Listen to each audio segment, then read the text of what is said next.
Азаматтарға арналған үкімет мемлекеттік корпорациясы коммерциялық емес акционерлік қоғамы Түркістан облысы бойынша филиалының Арыс қалалық халыққа қызмет көрсету бөлімі жергілікті жерде тіркелген 70 мыңнан астам халыққа қызмет көрсетіп келеді. Яғни қаламен қоса Арысқа қарасты 6 бірдей ауылдық округ тұрғындары үшін нақ осы орталықта орналасқан бір бөлім жұмыс жасайды. Бүгінде халыққа қызмет көрсететін мемлекеттік мекемелердің сапасын арттыру заман талабы, сондықтан мұнда қызмет алушыларға барынша қолайлы жағдай қарастыру басты міндет болып отыр. Осылай деген бөлім басшысы Пірназар Нұрлан Тұрсымұратұлының айтуынша, халыққа қызмет көрсету бөлімінің құрал жабдықтары заман талабына сай. Мұнда арнайы мамандар дүйсенбіден жұмаға дейін азаматтарға қалтқысыз қызмет көрсетеді. Ең бастысы қызмет сапасы жөнінен Арыс қалалық бөлімі облыс көлемінде көш басынан көрініп келеді. Қазіргі ахуал оңай, халыққа қызмет көрсету оңай. Қазір адамдар осы орталыққа келмей-ақ үйінде отырып қызмет алуға болады. Барлығын қазір смартфон, телефонға байластырып қойған, оны барынша үйретуге тырысып жатыр халыққа. Одан бөлек әкімшілік бөлімдерде өзіне-өз қызмет көрсету орталықтары ашылған қазір. Қазіргі таңда барлық құрал жабдықтар жеткілікті. Жаңа компьютерлік техникамен қамтылған барлығы. Өзіне-өз қызмет көрсету бөлімінде 5 компьютер қойылған, бір емес 5.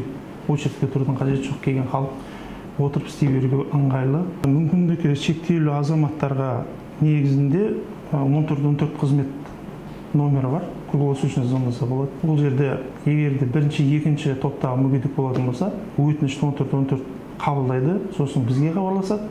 Біз сол адамның үйіне барып, қандай ауылдық шатқай жатқан ауылдық округ болса да бар қызметін атқарамыз. Бұл орталыққа келудің қажет жоқ, егер бірінші, екінші топтағы мүгедек болса. Тұрғындарға қағаз түрінде орындалатын қызмет түрлері бар. Әлі сол қызмет түрлері болса, келу керек міндетті түрде. Қалған бүкіл электрондық құжат қазір бағанағы этика ключ дейміз ғой, соған байланған, сотке, смартфонға байланған.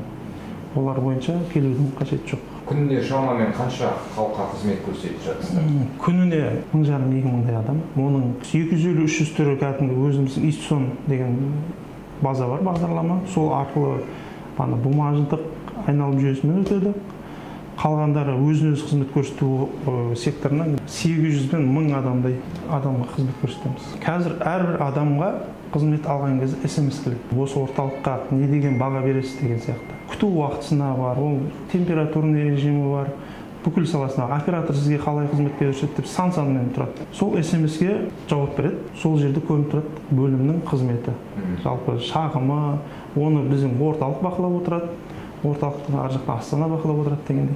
Қазіргі таңда Арыс бөліміне облыста бірінші орын деп айтсақ болады. Қызмет көрсету, шағым осындай режимде. Яғни әр филиал арасында ва бөлімдер арасында бір рейтинг бар. Рейтинг бар, бірінші, екінші, үшінші орын деп. Былтыр қай орындадыңыз? Былтыр да бірінші орын, почти 1 мен 2 арасында жүреміз постоянно. Мүлікке бағанағы договор купли-продажа дейміз, соны халыққа барынша түсіндіруге тырысып жатырмыз. Өйткені нотариустер келісім шартты 40 мың жобасында жасайды. Бізге халыққа қызмет көрсету орталығына келсе, сату келісім шарттан купли-продажаны 8000 теңгеге жасап береміз.